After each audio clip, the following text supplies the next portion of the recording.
दोस्तों, फरवरी का महीना है, प्यार का महीना। और पश्चिमी सभ्यता में इसी महीने में वैलेंटाइन डे भी होता है। आज रविवार है, 7 फरवरी 2021। आप सभी को आज का दिन आपको शुभ हो। और यह दिन, आज का दिन जो है ऐतिहासिक है, बिहार के लिए भी ऐतिहासिक है। बिहार विधानसभा का पूरे 100 साल पूरे हो गए हैं आज। तो नमस्कार दोस्तों, मैं हूं अभय कुमार। मैं लेके आया हूं आज की अखबारों की सुर्खियां। अखबारों में क्या छपा है, क्या छुपाया गया है, क्या है इसकी इनसाइड स्टोरी। और इसके साथ ही हम चर्चा करेंगे पंचायत चुनाव पर। और आज रविवार है तो कुछ पॉजिटिव बातें भी चर्चा करेंगे। इसी अंक में हम बताएंगे रोजगार की खबरें, परीक्षा की खबरें। तो हम शुरू करते हैं आज से अच्छी खबर से कि आज बिहार विधानसभा ने 100 साल पूरे कर लिए हैं। तो कहा जाता है कि 7 फरवरी 1921 में बिहार विधानसभा का गठन हुआ था। हालांकि उस समय बिहार विधानसभा में पहली बैठक हुई थी और इसका ओपन थिएटर के तर्ज पे निर्माण हुआ था। तो हम इसके बारे में थोड़ी सी जानकारी बढ़ा लेते हैं कि बिहार विधानसभा का पहला सत्र उसके विधिवत अधिसूचित भवन में हुआ था। तब बिहार उड़ीसा विधान परिषद कहलाता था। उस समय बिहार था, उड़ीसा विधान परिषद कहलाता था। और आपको क्या पता है कि इसको जो बनाया है, विधानसभा का जो डिजाइन तैयार किया है, वो वास्तुविद का उनका नाम था MM मिलवुड, जिन्होंने आयताकार ब्रिटिश पार्लियामेंट से हटकर रोमन एम्फीथिएटर पर इन्हें बनाया था। मतलब ये कुछ अलग तरह से बनाए थे। इसके बारे में और बहुत सारी ऐतिहासिक जानकारी है, लेकिन हम बता दें कि दिल्ली दरबार में बिहार उड़ीसा को बंगाल से अलग कर स्वतंत्र राज्य बनाया गया था। तो उस समय इस भवन में विधानसभा जो है अभी उसको समर्पित किया गया था। अब इस स्वर्णिम दिन के बारे में तो हम जान लिए हैं। हम फिर नज़र डालते हैं कि आज की अखबारों की सुर्खियां क्या है, आज क्या छपा है। तो अखबार जो मेरे हाथ में है, तो हम सबसे पहले आपके काम की खबर निकालना चाहते हैं। हम शिक्षा और रोजगार की बातें करना चाहेंगे। शिक्षा और रोजगार में क्या है, क्या कहाँ पर एग्जाम है, कहाँ वैकेंसी है, क्योंकि ये बहुत ज़्यादा जरूरी है। तो शुरुआत हम वहीं से करते हैं। पारा मेडिकल और डेंटल की दाखिला 3383 सीटों पर होगा। 3383 सीटों पर पारा मेडिकल और डेंटल का दाखिला होगा। लेकिन आपको बता दें, इसमें निजी संस्थान भी शामिल हैं। अगर इसके आंकड़ों पर नजर डालें तो किस कोर्स में कितनी सीटें हैं वो जानना जरूरी है। आप देख लीजिए, paramedical inter level course 810 seat, paramedical dental matric level course 300 seat है, और paramedical inter biology grade A nursing 758, पारा मेडिकल ANM 1515, पारा मेडिकल GNM ANM दोनों मिलाकर है 1601, पारा medical inter level GNM ANM 2539। तो इतने सारे पद हैं जो डिप्लोमा सर्टिफिकेट प्रवेश परीक्षा 2020 के आधार पर राज्य के सरकारी और निजी पारा मेडिकल व पारा मेडिकल डेंटल कोर्सों के दाखिले के बिहार संयुक्त प्रवेश परीक्षा परिषद ने सीट मैट्रिक जारी कर दिया है। इंजीनियरिंग कॉलेजों में ध्यान रखें, जो इंजीनियरिंग कॉलेज में सीट खाली रह गए थे, उसके दाखिले के लिए रजिस्ट्रेशन शुरू हो गया था। और एक नज़र डालें, 25 केंद्रों पर 3 पाली में CDS की होगी परीक्षा। जो आज परीक्षा हो रहा है 25 केंद्रों पर, रविवार को 3 पाली में परीक्षा होगी CDS के। परीक्षा का शेड्यूल मैं आपको बता दूं, 9 से 11 और 12 से 2 और 3 से 5। और दूसरी खबर डाली, इंटर परीक्षा पर संशोधित प्रवेश पत्र पर परीक्षा को लेकर केंद्राधीक्षक की बैठक आज।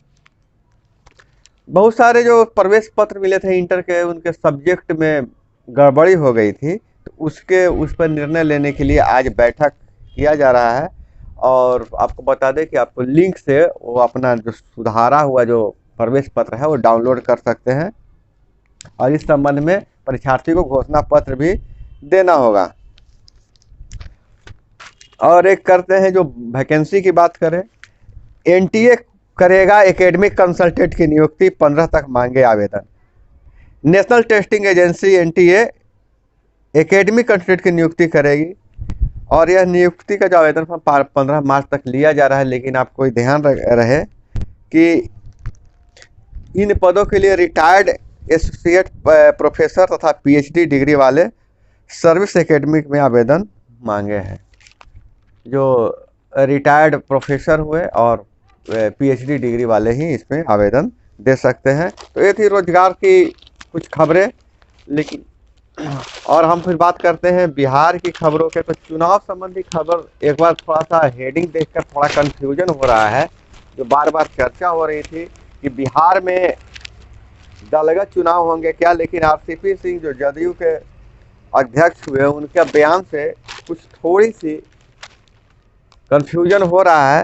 हालांकि आरसीपी ने कहा यूपी विधानसभा और पंचायत चुनाव पूरी ताकत से लड़ेगा जदयू। यूपी में विधानसभा चुनाव पूरी ताकत से लड़ेगा, पंचायत चुनाव की बात हो रही है।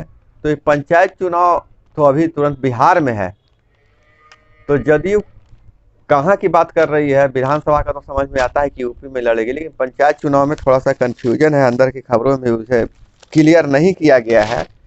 तो थोड़ा इस पे बल मिलता है कि क्या पंचायत चुनाव बिहार में जो पंचायत चुनाव 2021 है वह क्या फिर मतलब दलगत होंगे।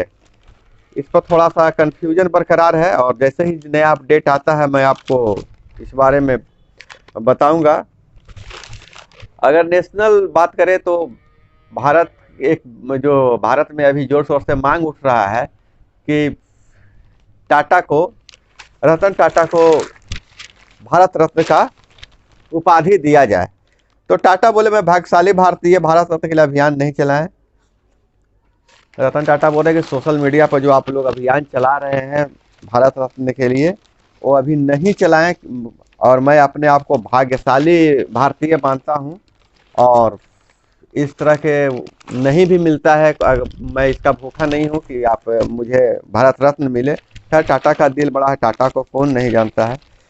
और आज रविवार है, देश में जोर शोर से ये चर्चा चलती है रहती है, बेटी बचाओ बेटी पढ़ाओ। बेटियों के लिए बहुत सारे नारे बुने जाते हैं और क्या क्या बुने जाते हैं, सिर्फ बुनना नहीं होता है, उसको बुनना पड़ता है। एक राजस्थान से खबर आई है जो मुझे लगा कि आपको बताना चाहिए। 4 साल की पोती होगी घर की मुखिया, दादा का फैसला। राजस्थान में पगड़ी देने का परंपरा है और यह परंपरा यही है कि जो घर के मुखिया होते हैं उन्हें लगता है कि अब हम रिटायर हो रहे हैं, अब से काम नहीं हो रहा है, तो घर के बड़े बेटे या जो सबसे समझदार पुरुष होते हैं उनको घर के मुखिया की पगड़ी पहना देते हैं।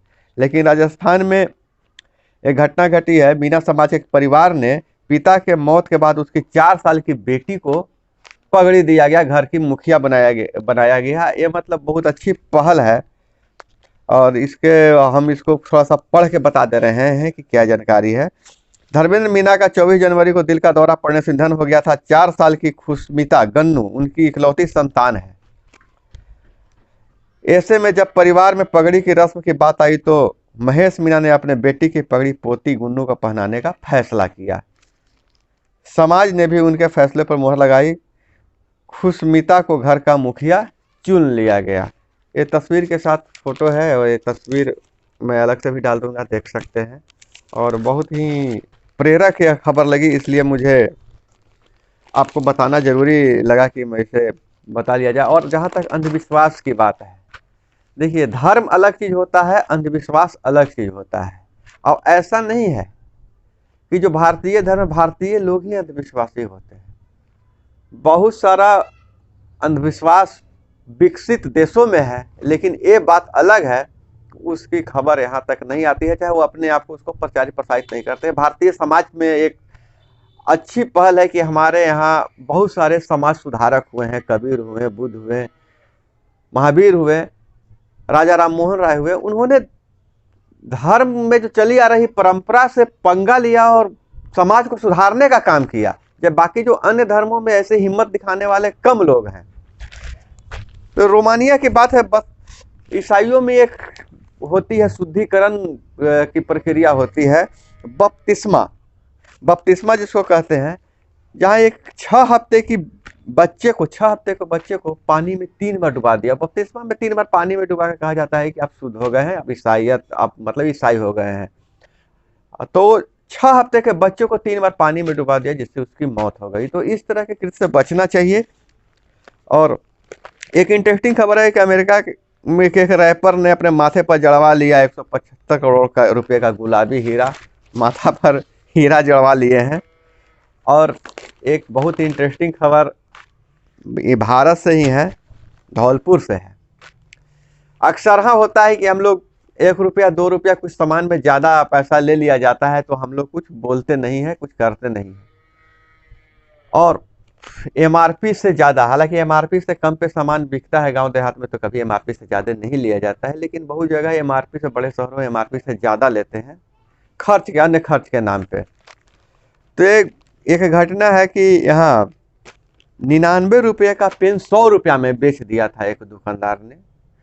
हालांकि 99, हम लोग भी जाते हैं किसी शोरूम वोरूम में जाइएगा तो दाम रहेगा 299, 199, 599। 99 मतलब लगा हुआ रहता है, आदमी पूरे के पूरे पैसा दे दिया, 499 को 500 दे देता है। हम लोग 1 रुपया का ख्याल नहीं रखते हैं। लेकिन एक धौलपुर में घटना घटी कि एक व्यक्ति ने 99 रुपया एमआरपी का पेन लिया और उसने 1 रुपये मांगे। दुकानदार ने कहा कि नहीं है, 1 रुपया हम नहीं देंगे। तो उस व्यक्ति ने कहा कि ठीक है, आप हमको स्लिप दे दीजिए। उस व्यक्ति ने बिल बना के दे दिया, 100 रुपये का बिल बना के दे दिया। और उपभोक्ता अदालत में वह व्यक्ति चला गया और उसको कोर्ट का जो फैसला आया, 99 रुपया का पेन को 1 रुपया ज़्यादा लेने के एवज में उस दुकानदार पे दंड लगाया गया कि 3000 रुपया और 1 रुपया के साथ, मतलब 3000 रुपया पेनल्टी और 1 रुपया भी वापस लौटाएं। तो यह खबर बहुत ही इंटरेस्टिंग लगा और आपको जानना चाहिए कि उपभोक्ता को क्या क्या अधिकार मिला है, और इस पे हम चर्चा करेंगे। हालांकि तो खबर को हम बता दें थोड़ी सी।